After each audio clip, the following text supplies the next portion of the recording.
What happens if you fall into a volcano? Ever wondered what would happen if a human fell into a volcano? Well, spoiler, you wouldn't sink. Lava is thicker than syrup. You'd land with a splat and instantly catch fire.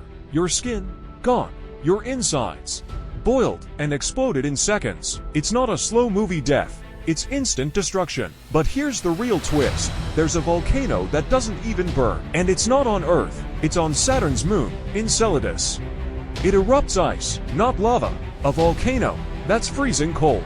Space is wild. Follow for more mind-blowing facts.